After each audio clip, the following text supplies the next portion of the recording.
Hi there, thanks for tuning in. Just going to check my sound is of decent loudness. Because I noticed when I was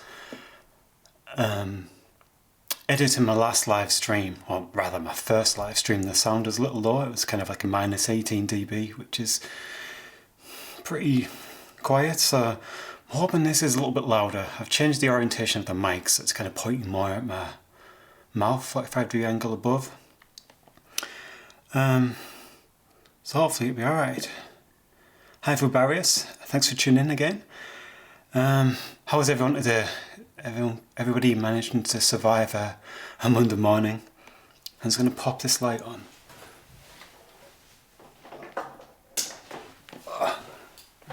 It's starting to get dark here. It's a bit gloomy.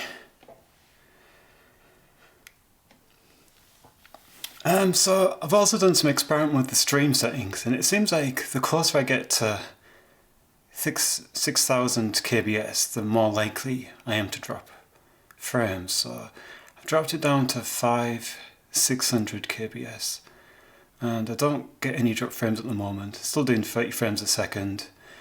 I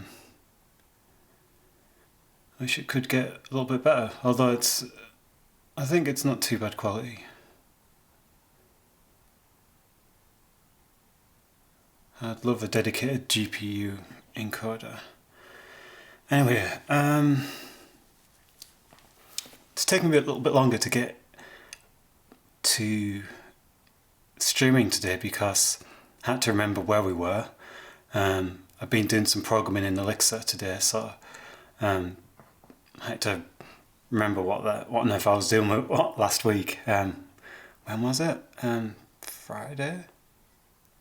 Can't remember.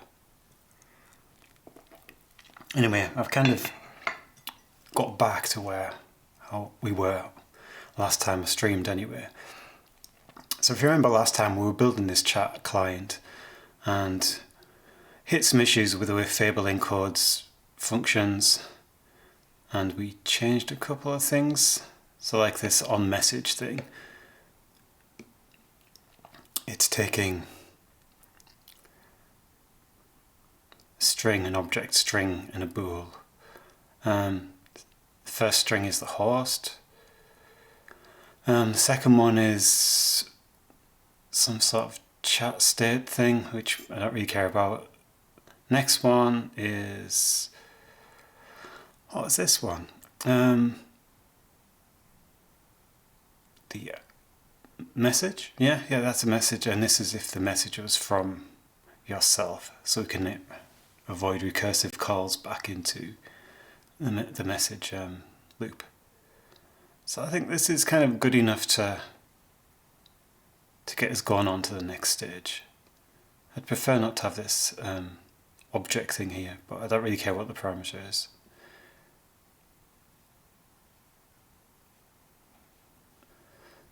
On message tags, and they call it tags here, but it's something else in the API.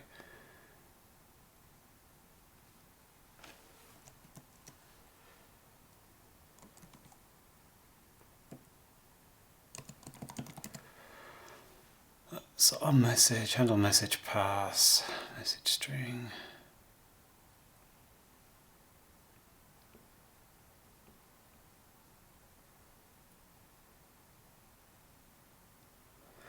So Fubarius says, yeah, it's still a little strange to me that the interface members take tupled arguments, but the callbacks don't. Yeah, I guess it's just a caveat to the way Fable encodes things, and if you're not super familiar with that, you haven't programmed with it in the last few weeks, you kind of forget.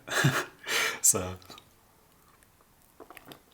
there may be ways of changing that, but I'm sure we can just work through this. So I know that we're going to need another type of message, which is the one to respond back to the chat client, which we might just put in now. We need one. Well, we're basically need this one, this say. So I'll say channel fx username.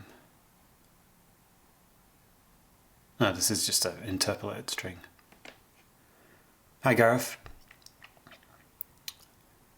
Oh Gareth, have you managed to test your new Scarlett 2i2 with Stream to see if it works any better? That's exactly what I'm using, except I'm using a shotgun mic. Got my mic up here. And you can see it in the in the web camera. I'm using the web camera on top of my monitor, so if I could get an external webcam, I could kind of put it from this kind of angle up here, then I could get my boom mic in on a different angle. But at the moment it's kind of really, the perfect angle for the mic is so the mic is slap bang in front of my face, which is a bit awkward.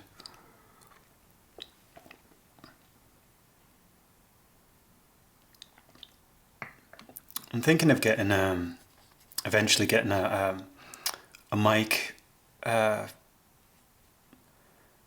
boom attachment for the thing for the desk with a dampening grid, so when I elbow the desk it doesn't vibrate, so, which might be quite good for the shotgun mic because it's quite sensitive. So if we get back to this, I'll just see what Gareth says. Gareth says he's literally just tested the monitoring with it, not sure if I'll be using the monitoring yet, but the interface seems awesome. I'm going to be streaming in about 2.5 hours in case you want to hear it. Cool, that'll be fun. My mic is attached to the drawers next to my desk. Yeah, my mic's on a boom stand next to me, so if I do elbow anything, it doesn't vibrate the desk and disturb it as well. But if I boot the corner of my desk, it might hit the boom stand. I'm just using a K&M steel boom stand, a super heavyweight. It's kind of good because you can get it like 2 meters in the air if you need to mic something on the ceiling. It's quite useful when you're doing YouTube videos where you're doing like the face videos, because you can kind of move your chair into the middle of the room, set the scene behind it, then you can get the boom mic cranked right over your head. So it's like about 1 inch out of shot, and you can kind of get a good kind of face scene filmed up quite good with the mic. Which is the setup I use for all the YouTube videos I do where you're talking into the camera.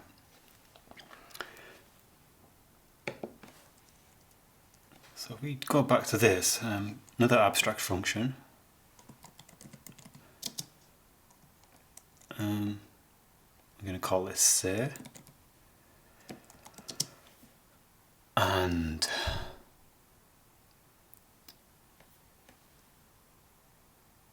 it will take a string.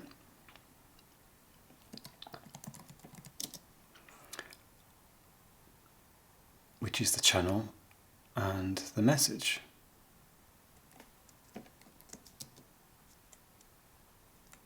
Now do we model this as a tuple or a functional style? Let's have a look at what F and Fable did to this. Oh, I've lost it. So I'll save my browser settings for this session, and then when it reloads it, everything's lost. Don't need that. Built-in commands, we don't need this. Don't need that. Keep that around for now. Don't need that.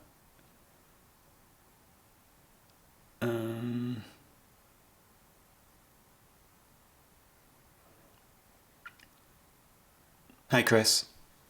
I'll wave back. So Gareth's saying, would anonymous record help at all? I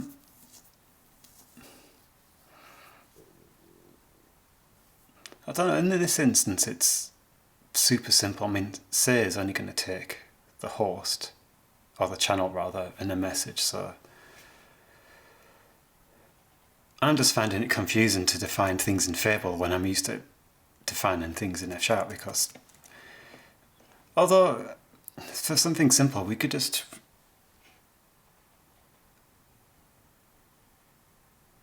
so Gareth says he's taken to using anonymous functions rather than tuples in lots of cases. I use them occasionally, but I tend to stick to just basic functions whenever I can, because whenever I start to use anonymous records, they can quickly spread to a concrete API, and I might as well just define them as real records anyway. So I suppose it's handy if you're in the prototyping mode and you're going to be in that mode of operation for quite a while, but I tend to find I end up with concrete types modeled quite quick, so it's not really any more efficient for me doing it that way.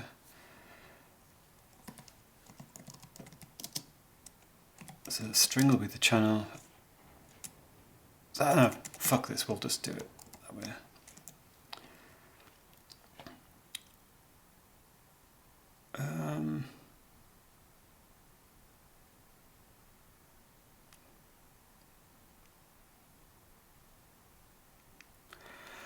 So let's think, if we use an anonymous record for this, just for fun, it would be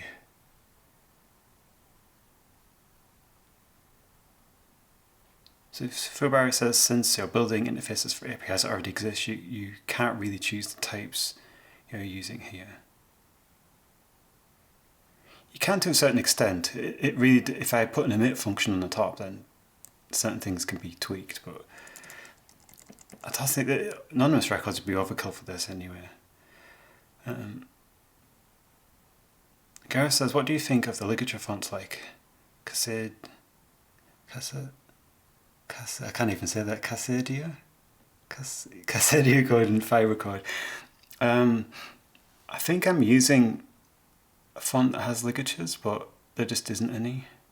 I can't actually remember what font I'm using.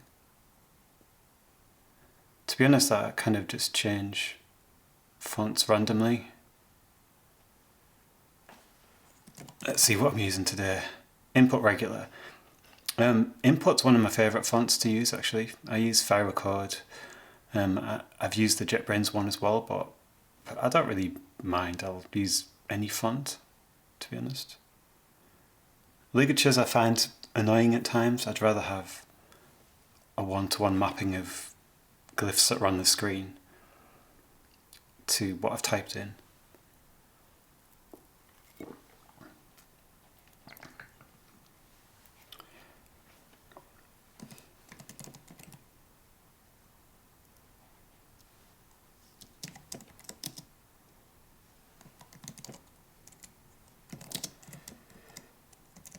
Oh, I can't type today. So this is going to take the channel and the message and return a unit, which I think is the same as no, that's a different message. So we'll find say.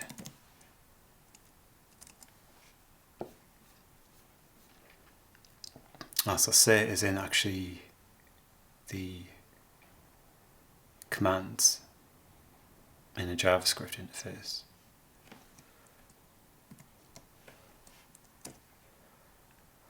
So it says on a channel a message. So it's fairly simple to zip it. So Garrett says he's quite the ligature fan, so seeing code without them feels odd at times. It does mean I have to explain ligatures to people at times, also a very small price to pay. Yeah, sometimes I like ligatures, sometimes I don't. Depends what mood I'm in, I suppose. I found that the input mono font with a dark display with bright text is quite clear, especially on I suppose on a live stream or when you record and code, like having it like of a lot of contrast with simple glyphs of a lot of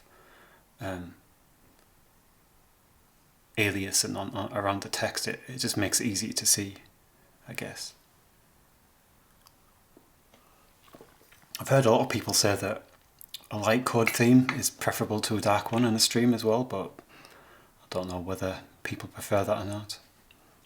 I suppose it depends who you ask. So we've got our say message done. So in theory, when we click, let's think what this does. We're using the on-click button just to start the operations. And we've got this JS options, which I don't particularly like too much, but apparently this is the way you build nested object types in Fable, so we'll go with that for now. For me, it kind of looks like there's some sort of functional abstraction that we could use to squish it down, but it might get super complex with more than one level of nesting. So I think we'll leave this for now. It is getting a bit wide, but my font size is super large because of the stream. So it's kind of, I suppose when you're live coding, because your font's stupidly large, well, for me it is compared to my normal size font, it gives you an indication when your lines are getting too long. A lot earlier on.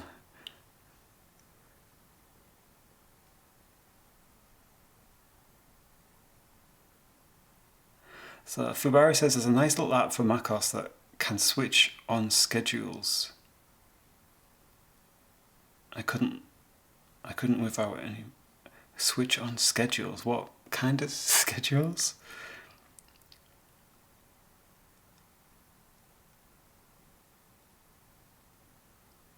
Oh, switching from light theme to dark theme. I guess that's what you mean. I kind of just have dark theme permanently unless I get bored of it and then I put light theme on.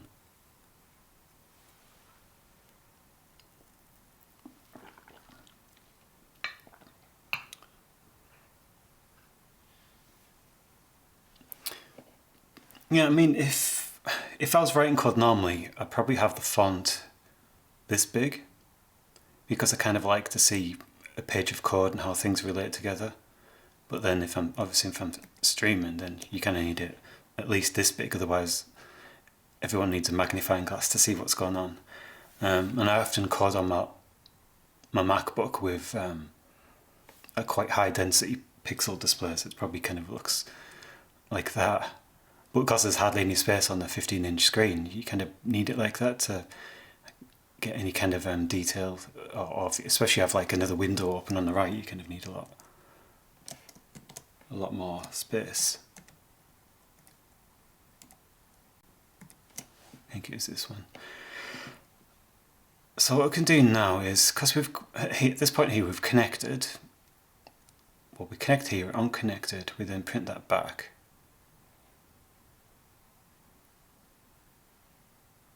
So we print the host and port after we've connected. And what we'll do after that is we'll do client.say. The channel is the usual one, so it'll be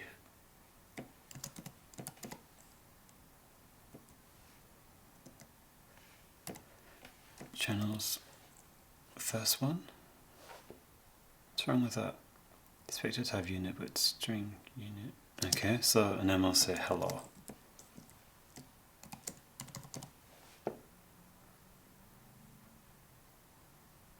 I've got to say hello from chatbot.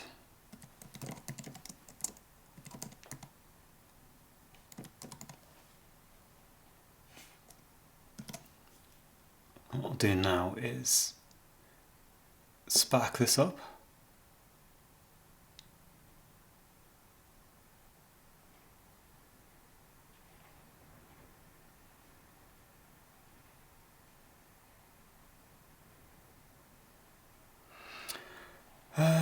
What have I done wrong?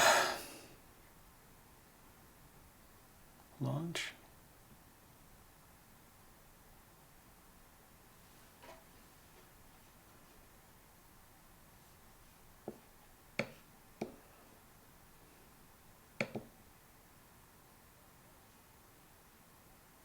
What's wrong with that?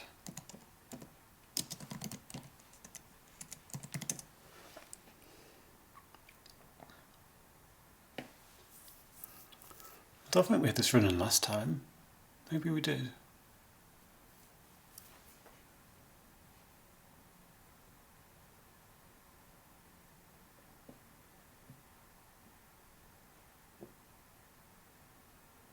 Right, okay, I think last time I must have had Fable running.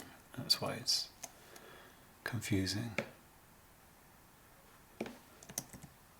shove that over there, and then actually make that third. And then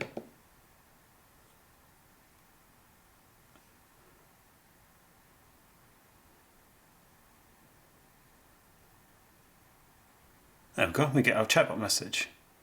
Cool, so that works. That's our first test of that. Our chatbot talking away in the chat channel.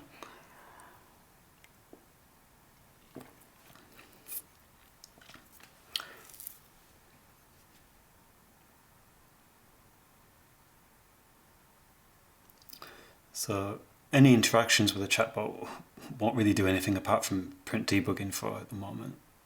So that's one thing we've got. So I think these are all the functions we need to do anything in particular. I mean, once we connect into VS Code itself, there's probably going to be an issue that the information we get out of VS Code will be probably Markdown format.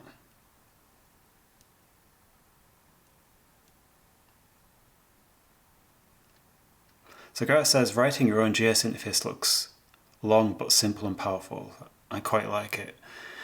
Yeah, what I found is if you rely too much on the tooling of TS to Fable, you don't really get an understanding of why the code is written the way it is, and it's written the way it is because of the just because of the way Babel's interpreted the output from the F# compiler, which has interpreted it from how the functions map to JavaScript. And some of that kind of gets lost when you rely on the tools. So if you make your own interface, it is a slow process, but you can make it exactly as much as what you need. And I'm not kind of saying don't use TS to Fable. I'm just saying use whatever you feel comfortable with. And for me personally, I'm more comfortable with just hacking a small amount that we need, and then if we want to wrap the entire library later on, then maybe we'll put TS to Fable to use, generate all the interfaces, and then write another wrapper around all that. But you're still going to have to do some of this manual work of writing the wrappers to make the code callable in a sane fashion.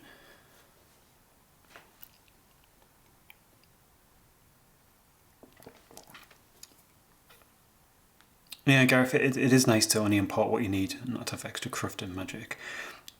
One of the worst things you can do when you're first learning Fable, I mean, obviously I'm not learning Fable, I'm returning to Fable after a Fable 3-year holiday, which is kind of the same thing as learning it, because so much has changed over in 3 years, and I've kind of almost forgotten all of it. I mean, I've kind of used bits and pieces of Fable, but I've never wrote any JavaScript interfaces for 3 years, since 2016. Late 2016 when I left Xamarin. That was the last time I wrote a JavaScript interface, and that was for the Fable Fuse integration for F#. So Fable could be used with Fuse tools, which was kind of a little bit like it's kind of a little bit like Flutter. And Gareth says, automate things only when you know how to do it manually, otherwise it all could get silly very quickly. Yeah, and sometimes you need to manually do it because TS to Fable breaks or outputs code which is insane, or the TypeScript definitions themselves are insane in the first place, or they're being done in such a way that it makes sense for TypeScript, but maybe some of the features don't make sense in F#. On this library itself, there was some strange definitions in the TypeScript bindings. I'll quickly put them on. I mean, if you look at some of the bindings in this, we've got this strict event emitter, and then we've got an interface defined for actions, an interface defined for events, and then these kind of get used inside the strict event emitter. So it's kind of like C++ templating, but inside TypeScript to generate all those actions and events. And that, for me, was quite confusing to implement, especially when you're not super familiar anymore. So you've got a client which is a strict event emitter, which is a client-based events and actions. So that kind of is a bit obscure to me. It's not super obvious how it works anyway. Plus, some of these types that are in the TypeScript bindings are a bit not nasty, but just crappy, I suppose. I think I'm allergic to anything that has a base suffix as well, so we can get rid of that if we write our own as well. I mean, we can use these TypeScript bindings and the ones generated via TS to Fable to kind of give us a quick start.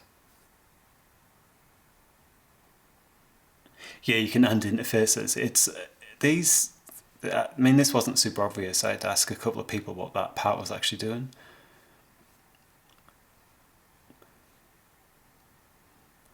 So you got those two interfaces, and you get a wall of text there, the strict event emitter. I mean, if we look at that, you kind of have to understand this as well. So not only are you trying to understand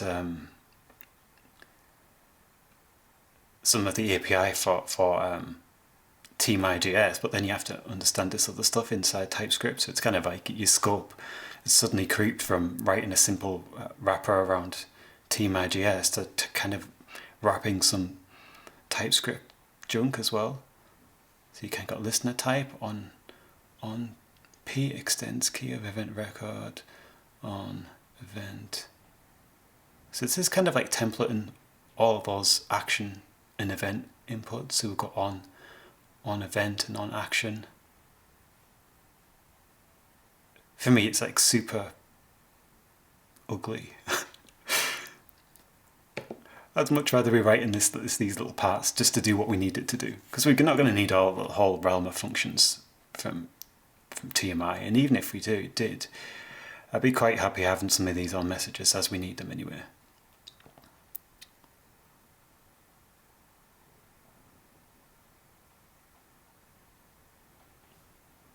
Hi, Commander Ellie?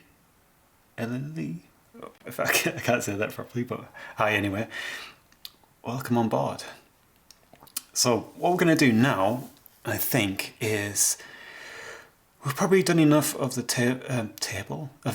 Fable bindings for now. We can kind of have a quick look at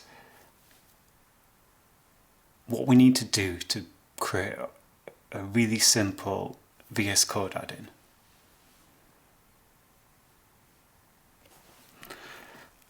So what we need to do now is I need to find, I did bring this up last time, or at some point in the past. So what we can do is use this Hello World test sample to try and bootstrap something that we could borrow. So what we could do is create a VS Code add-in which then connects to the chat client in Twitch. And then once it's connected to the chat client, we sit around and wait for a certain type of message, like what could we call it? So we wait for a message that's like tooltip, for example. So you could say tooltip, line 39, column 27. And then when you ask for the tooltip, the chat client goes away, asks VS Code what the tooltip is at that particular point in the code. And then it grabs that out, which will be probably in Markdown format. And then what we do is we then strip out some of the Markdown, because I don't think that the Twitch chat client supports Markdown. And then we write that back out using the say function that we've just defined. This one here. So that sounds like something we could do So let's have a look at this. Make this. Oh, I've lost my window. Yeah. Make that half a screen as well.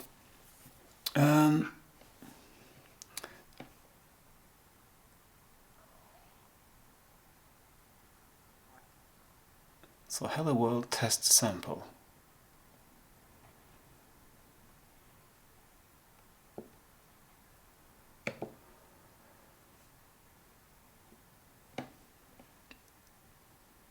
So what we'll do is bring up a new tab. Make that a quarter of a screen. Actually, we'll make it a bit bigger.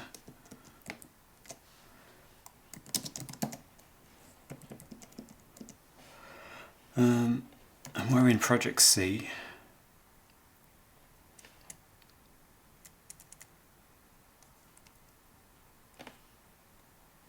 So do git clone, and then we'll put that inside vscode -test.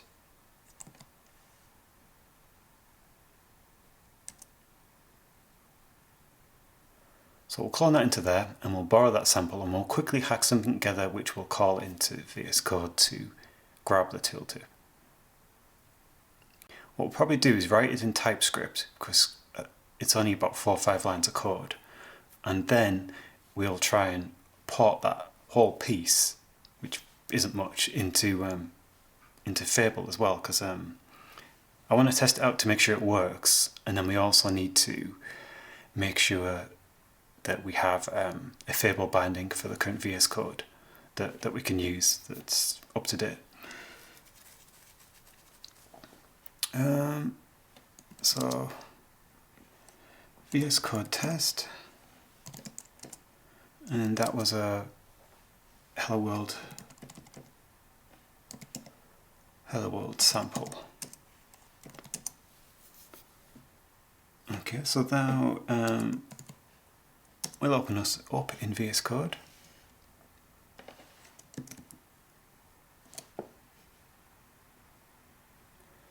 And let's have a look.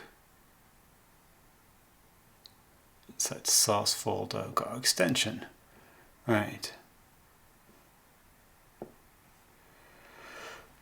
Let's have a look at this. There's some TypeScript to contend with now. So we've got console log, we're not going to need that.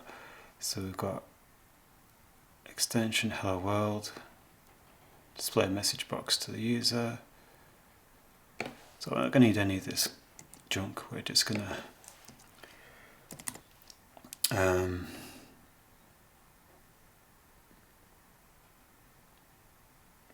what we'll do is grab the current cursor location,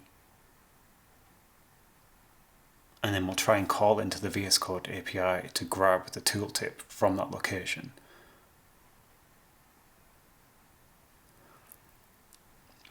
So there's a VS, make it slightly bigger. So we'll look for some sort of command in VS Code, execute type definition provider, execute hover provider, execute all hover providers, returns a promise that resolves into an array of hover instances. So we've got hover provider.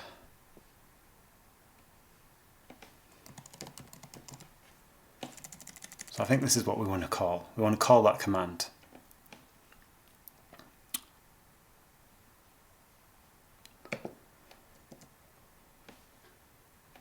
So let me think what we can do.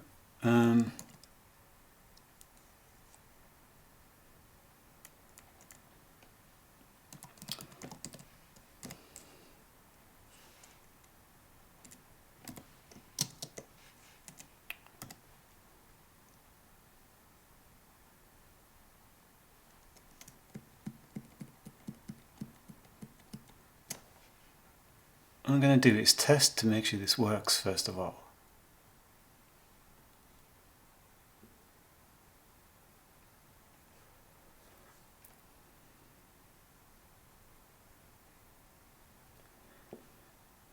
which it doesn't. So can I find module vscode? Because we haven't npm installed.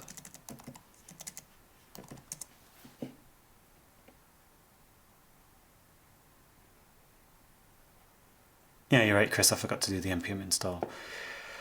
Should be automagic.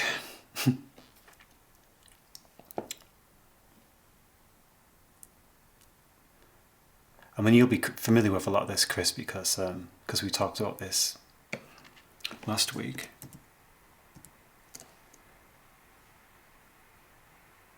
What on earth is this? Oh yeah.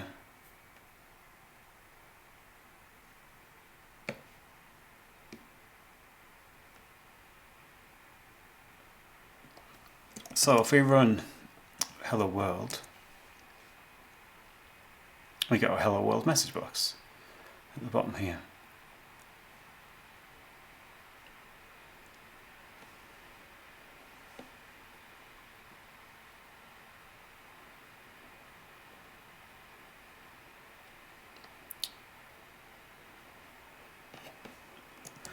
And if we do it again, we get our breakpoint, so we can snoop about and have a look inside there if we want to as well.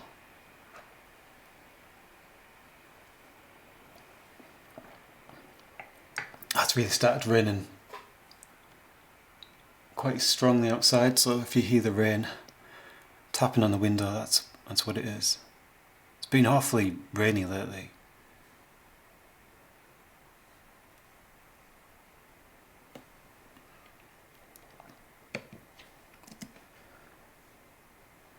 Right, we've got a look piece and find this.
This is all garbled as well.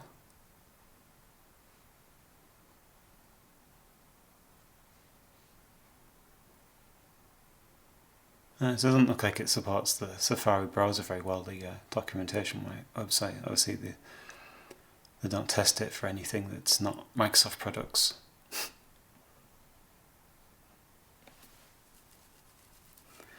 Right, what was I doing? Hover provider. Check how we're doing for time.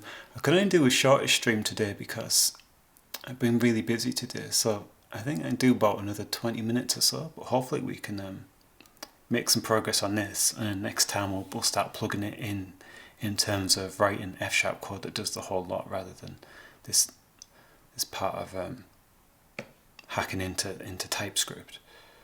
So what we need to do is we need to execute this command, the vscode execute hover provider, pass in the URI and a position, and execute the promise to get back the hover instances. First of all, we need the URI, so that's going to be something like vscode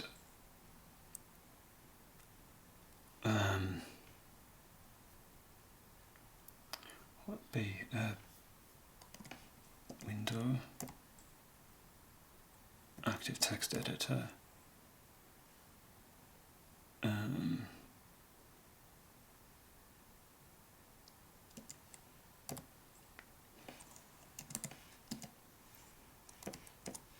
So that'll get us back our URI.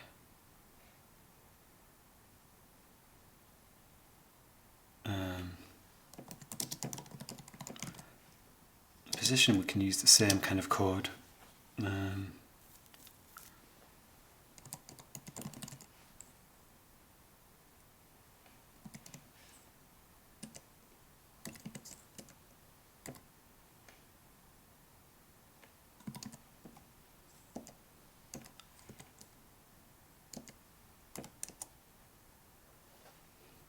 So we'll have our URI and we'll have our position. Fubari says banner works for me on Safari. Wonky ad blocker maybe. Possibly, yeah. I'm using the pie hole to block ads, so it's probably blocked that ad completely. But it's not a wonky ad blocker, it just, if you do a DNS query to anything that's an advert, it'll just be blocked. So it could be like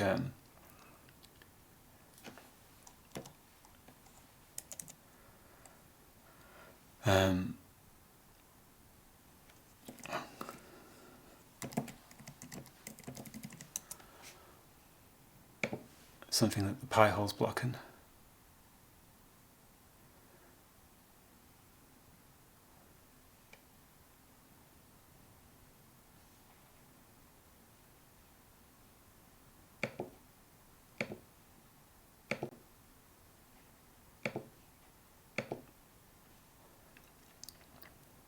Yes, it's web vortex data, Microsoft.com, that got blocked.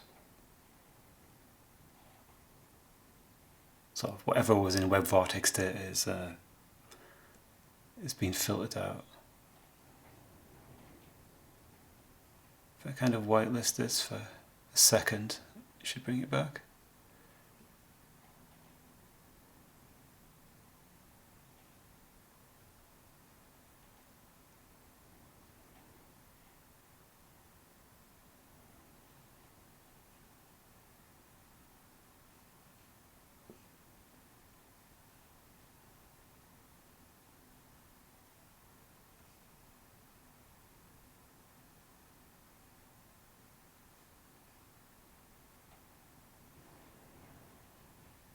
Maybe it's not. I don't know.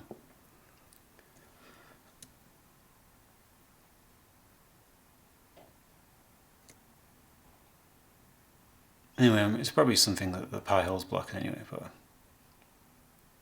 don't much care.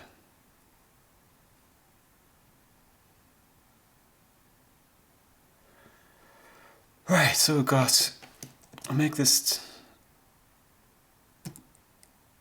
slightly bigger so we can see it. So we've got our position, we've got our URI,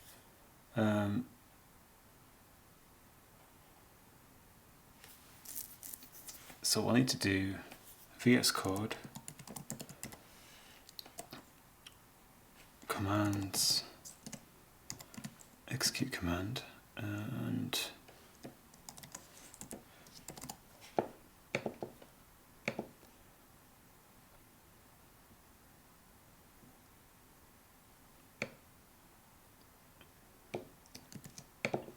execute this command,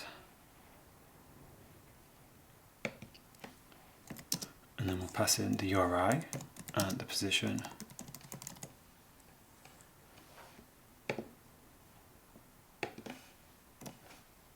And this will bring back a promise, so we need to await that.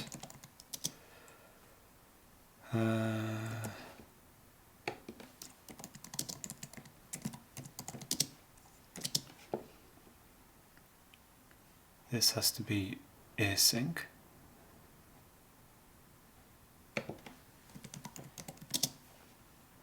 So I'll get back as a result, which is unknown, so returns a promise that resolves to an array of a promise that resolves to an array of hover instances.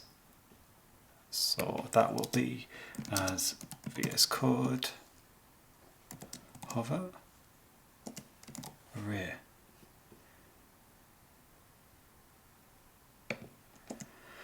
And now,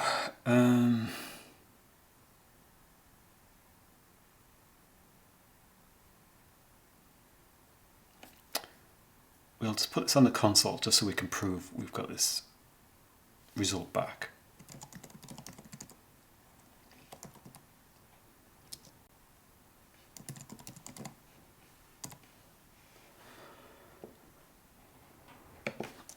You get used to typing F# code. It's annoying when you have to put parentheses around things.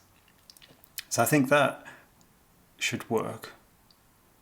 We'll get back a URI, a position, and we'll execute the command hover provider. We'll pass in the URI and position, which is coming back as the current selection on the screen, and then we'll print the result of that to the log.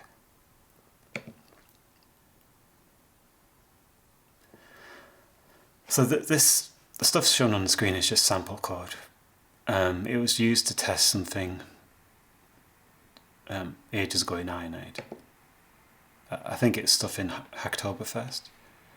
So if we go to line 6, column, whatever, we're going to execute the hover provider for this line on the screen now.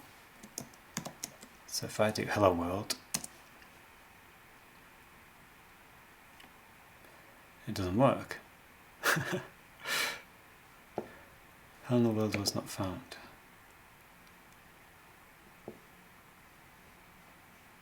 So what was wrong with that?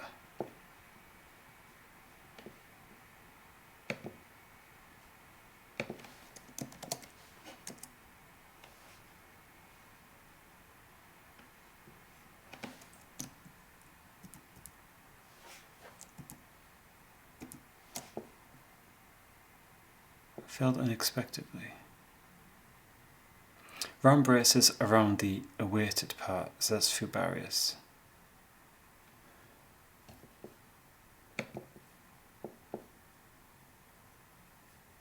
Let's make this a bit bigger.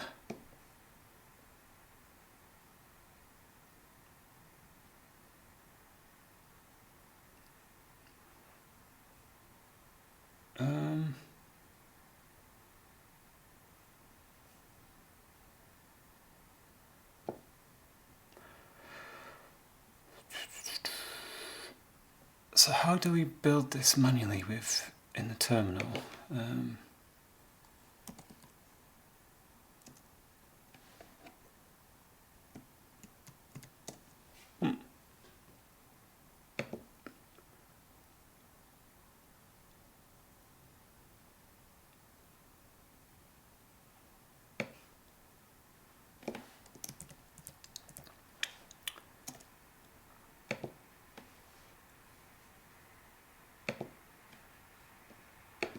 You have to excuse my lack of TypeScript knowledge.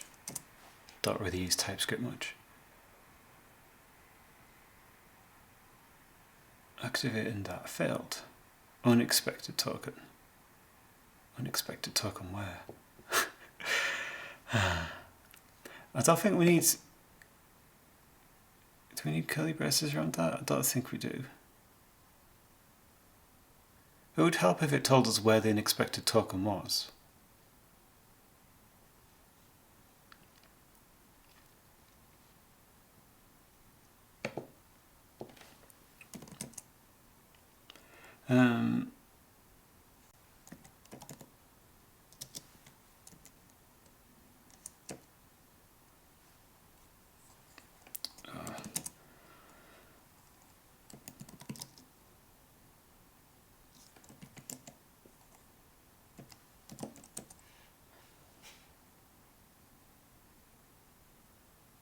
So we'll try to compile just to see if we get a proper error message out.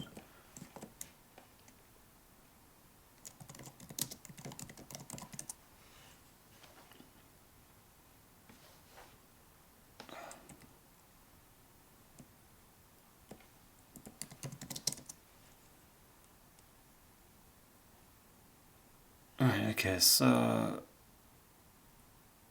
exit status 2. Fuck's sake. And they say F# tooling's bad.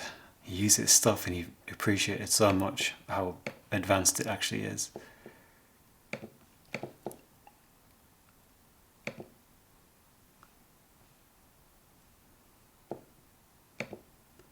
So we've got our extension, so package.json, what have we got in here?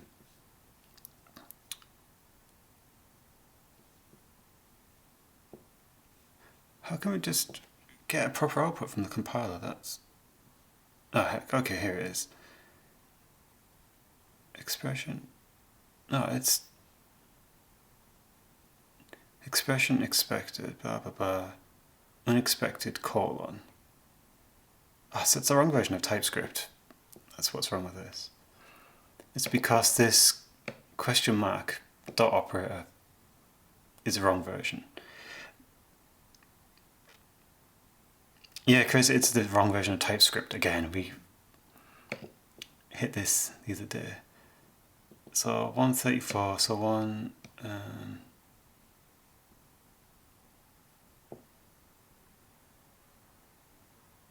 so what versions have we got for TypeScript? 8.3.3.8.3. So we'll have 3.8.3.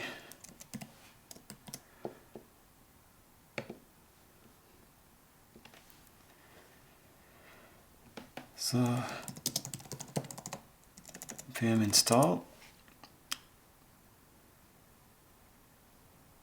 So that should be better now. And now if we run this, it should actually work rather than falling apart at the seams.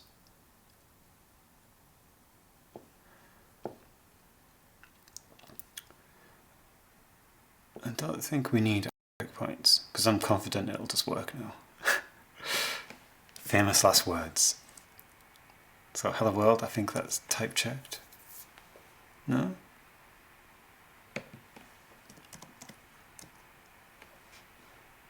I guess we were overconfident with that.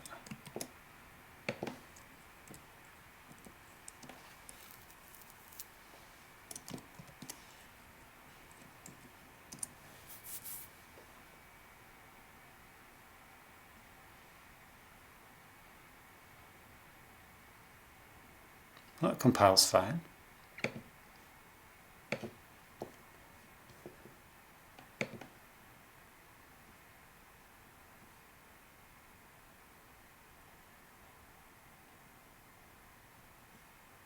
So wait for this to load up. Got our tooltip. Execute the tooltip. Hello world. But where's our console log?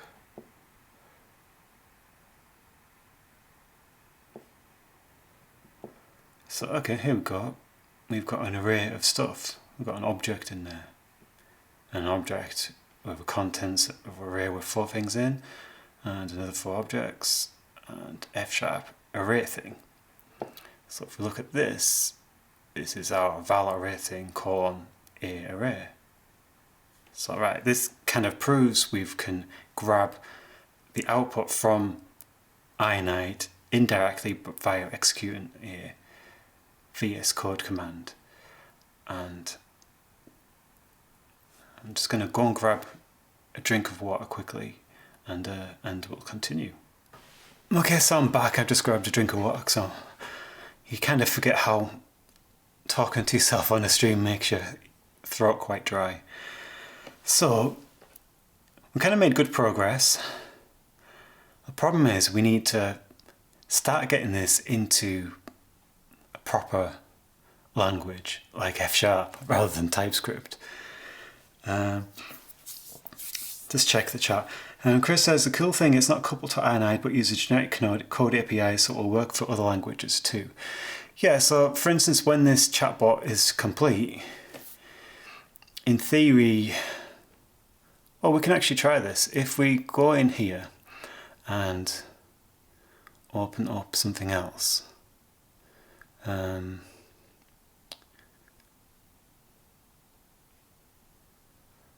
there's no completion or anything for this stuff.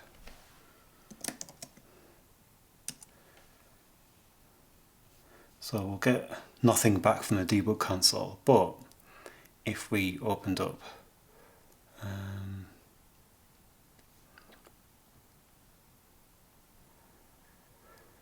I was listening about over a list, like it's a test example. If we kind of went to this and done hello world, we should grab back whatever Elixir outputted from its hover provider. So I've got no documentation there. Got range of 2, object 1. So what did it say on screen? No documentation. IO ports.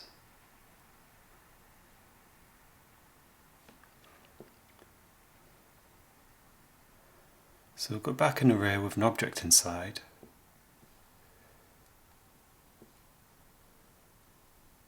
Single object, no documentation, to a range of 2, line 15, character 12. So that's strange. We do get some results back, but it's not what I was expecting.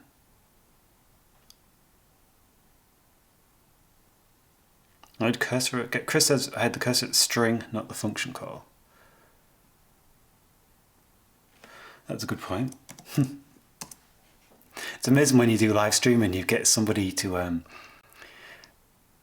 suppose, type check your usages of the tools as well.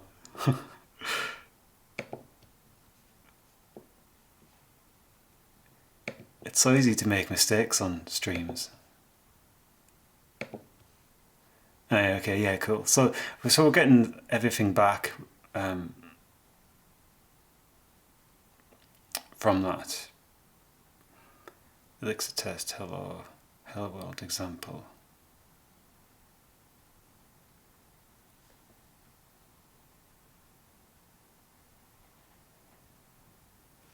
Do it on puts instead.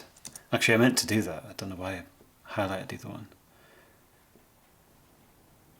So if we extract this one out, this is going to be. So that's what I was kind of trying to get at. We can extract all this information out. So it kind of could be good for future streamers to integrate with VS Code. I suppose it's one of the things that interests me as a former tool developer for Xamarin, is that getting these kind of integrations to people to further integrate between these separate tools to kind of make your life easier. So you could maybe extrapolate it out. So if you were communicating over Skype or some other chat thing or whatever, you could kind of integrate more deeply into VS Code or something else, and you could privately query things while someone's doing a presentation, and you don't actually have to have the code yourself. You can kind of just request it via chatbots and things. It's kind of, I think it would open up some kind of imaginative different doors to the current things we kind of have in place. So, how do we do this with F#? It'd be really cool if there was an F# binding, a Fable binding for VS Code, or a template that's already built. And I think there used to be one.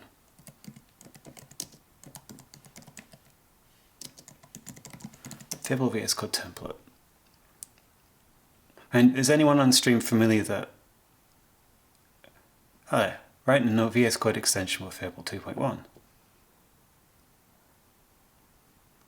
So blah blah blah, project setup, JavaScript scaffold extension, Fable split.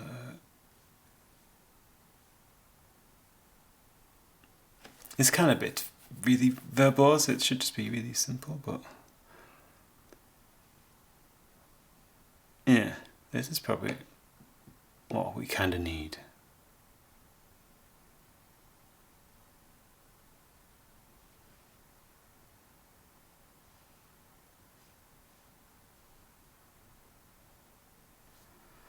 So Chris has pointed me to non-draft Fable Markdown extension.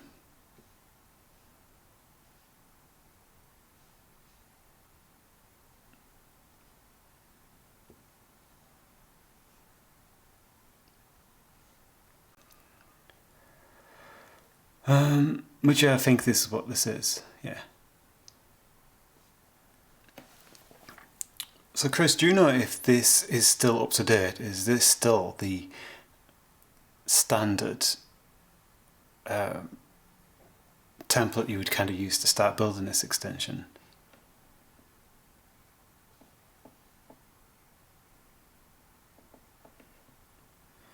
Fubarius one says, isn't the Fable import stuff depreciated? I mean, this is, what date is this?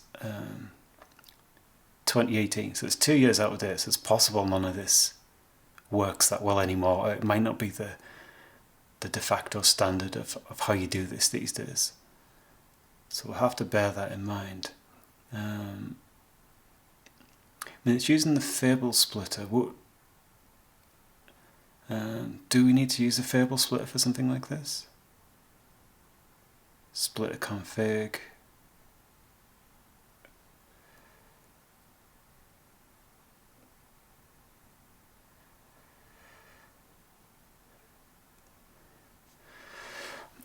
Right, so show you how to create a vscode extension. If we just kind of crunch this code out of GitHub, is there a repo for this?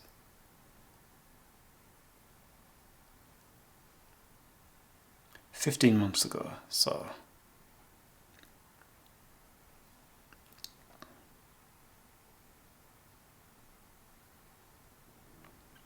it's kind of handy having the chat redirected into my debug console, because I can read it on the screen in the debug console rather than looking down at my iPad. So it's kind of a cool artifact of the chatbot.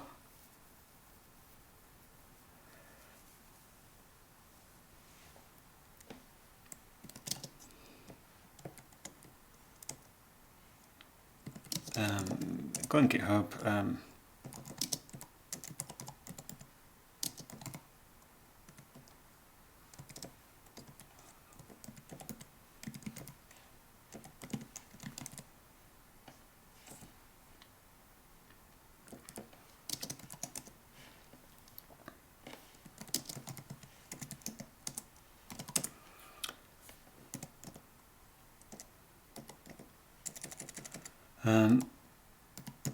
Open up this in VS Code.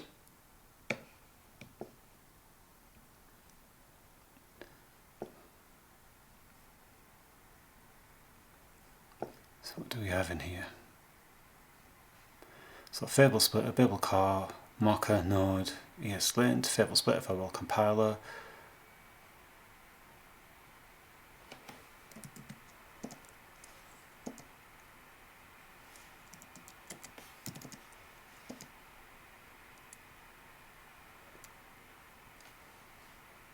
What version of Fable compiler is that now?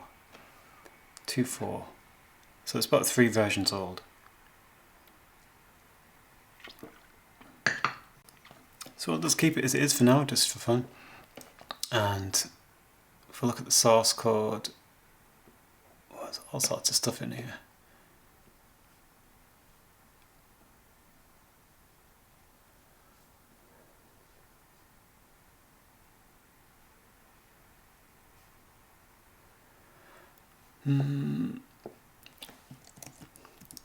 Kind of want a very minimal one. Create font options, node, activate. I don't want any of this stuff.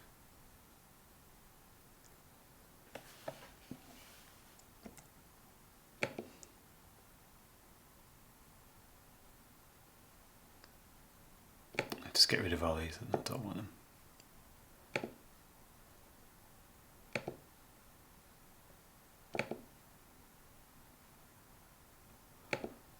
It'd be nice if there was a nice blank .NET template, .NET vscode extension. It just creates the basic activate hello world sample.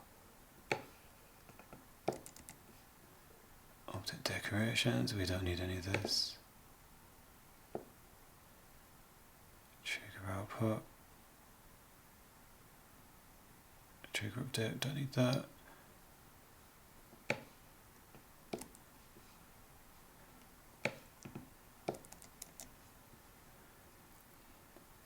Key, delete there.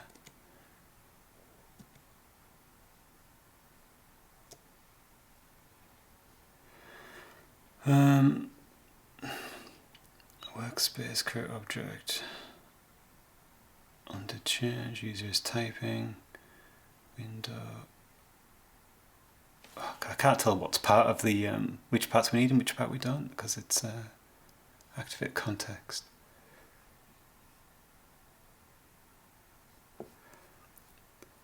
So the very simplest part, we need module activate. So we've got module chatbot extension.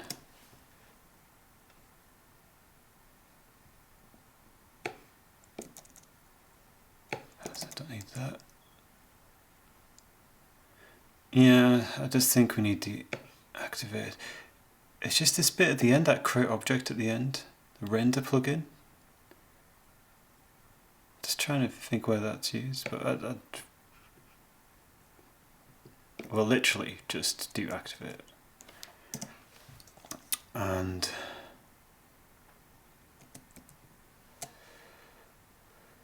where was our other part?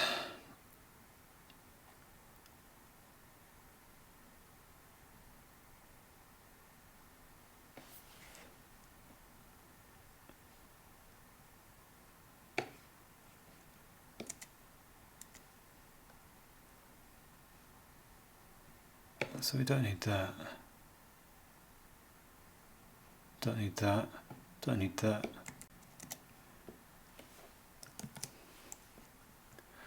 Get rid of that junk. I'll try and strip this right down. I mean, maybe after we've done the basic hello world, we could create a .NET template for it if one doesn't exist, and then I can, at least somebody in the future doesn't have to find an advent sample and rip it apart again.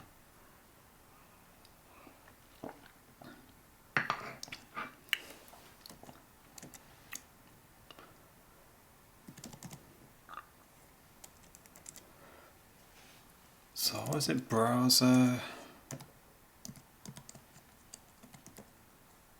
Oh, I've forgotten what look is it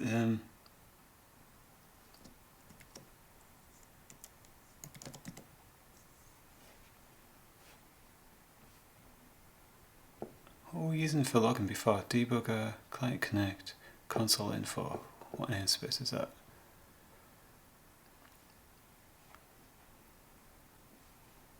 Browser types.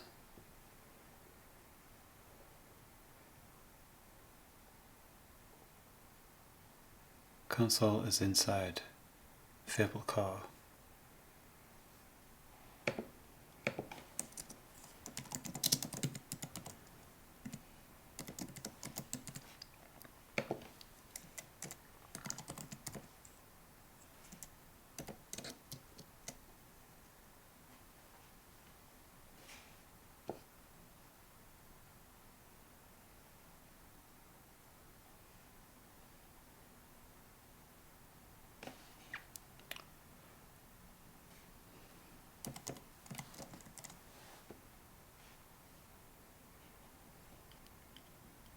So that's inside Fable core.js. Yeah. I forget where the namespaces are. I mean, I've got it above, but I forget where the different things are.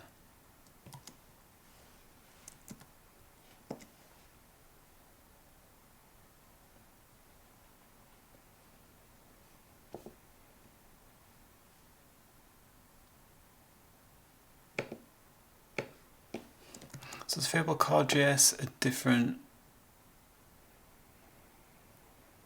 package? It's probably been put inside a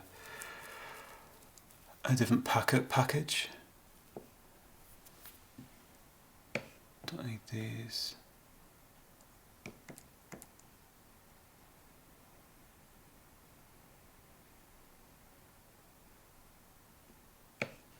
I haven't run any dependency things yet.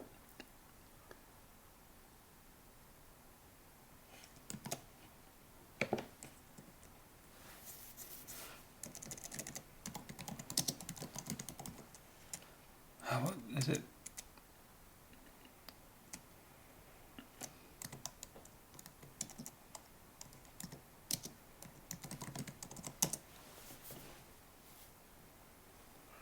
Run npm install first.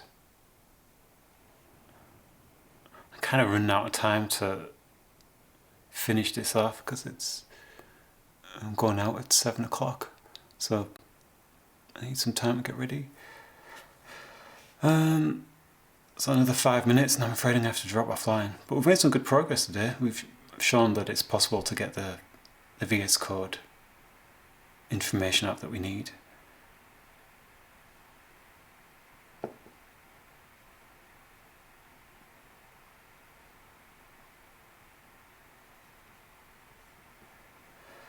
This guy here, we've got different dependencies. We've got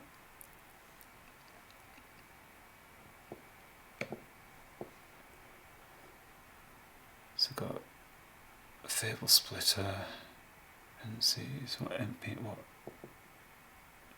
it NuGet config? I forget where the config is for this. And this one we've got package references, so we've got Fable car. This one doesn't have Fable car, but it's using packet.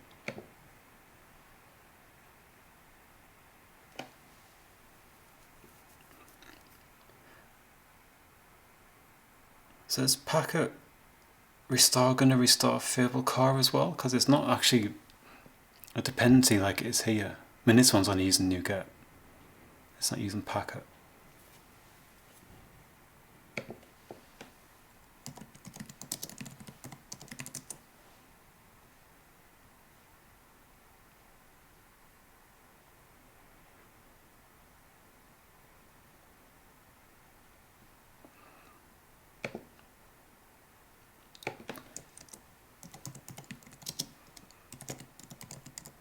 So if we do fable.car,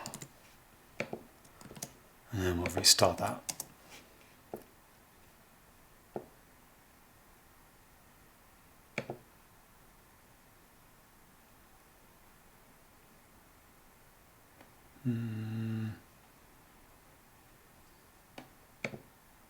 Fable.browser dump.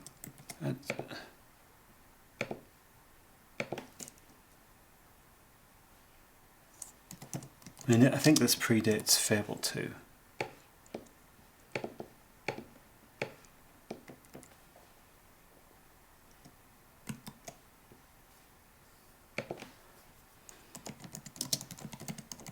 Yeah, I should have run packet install. I'm too much of in a rush because I've only got about 3 minutes. Packet restart failed. Remote binding was referenced, but not found in packet lock. Bindings FS. Where's bindings FS?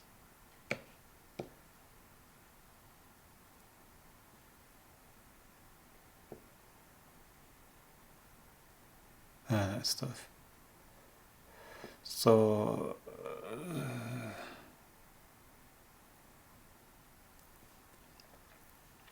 what's it going on about? The packet references not found.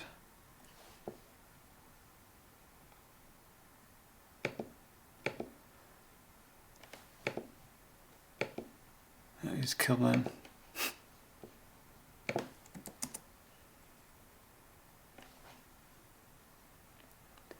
So that's packet references, so that's these ones. Okay, yeah.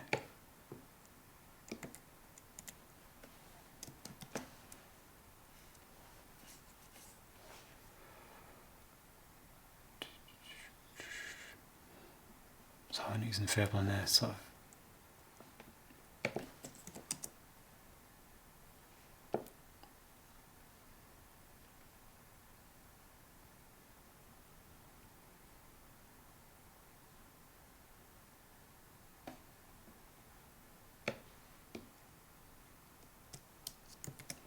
So update this one as well. Fable vscode, Fable car.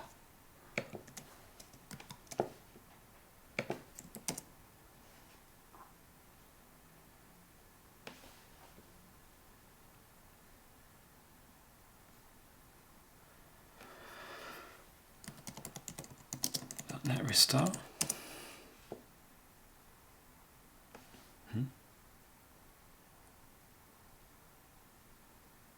Oh, restore.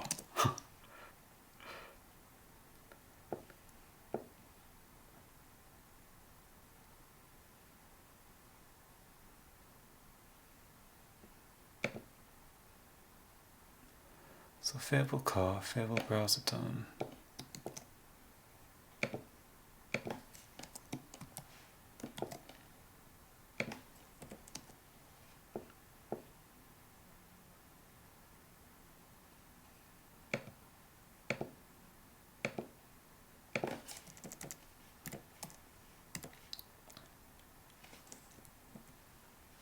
Oh. Stop it.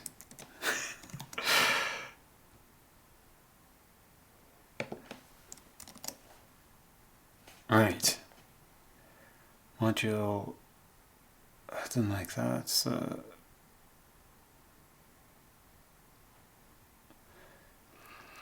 the module Fable import.js from compilation unit Fable core did not contain the namespace module or type promise like one. Fantastic.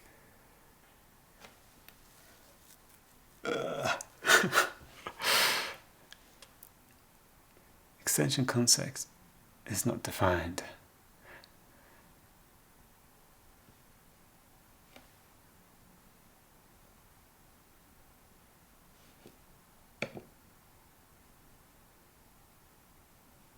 So I think we need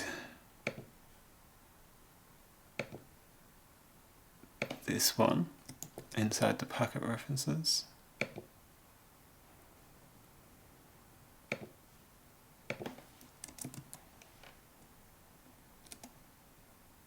Oh, we've already got that one.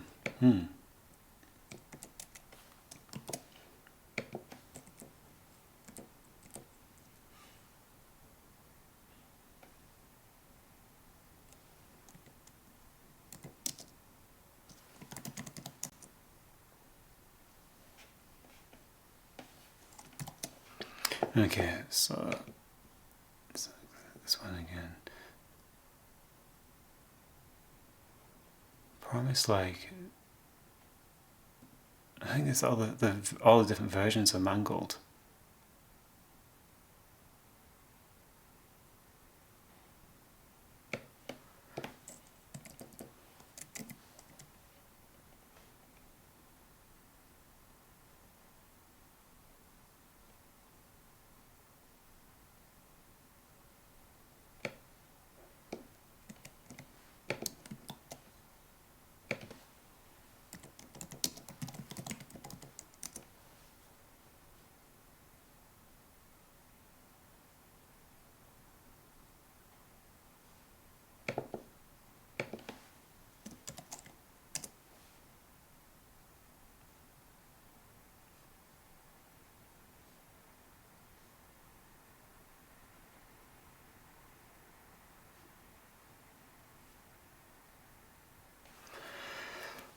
Right, so I think I'm going to have to leave it there for today. I hate leaving it half broken, but I need to end the stream there. So next time... so Chris says we can't see the error because your video is in the top right corner. Ah, okay. So the error says... Fable core did not contain the namespace module or type promise like one. And then the other error is that extension context is not defined. So both of these are related to packaging references and versions. So I've kind of run out of time for today. So when we come back, probably on Wednesday, we'll continue on from here and we'll fix up the errors and we'll create a nice clean package. Until then, I'll call this stream an end for today, Thanks for joining me, and I will see you next time.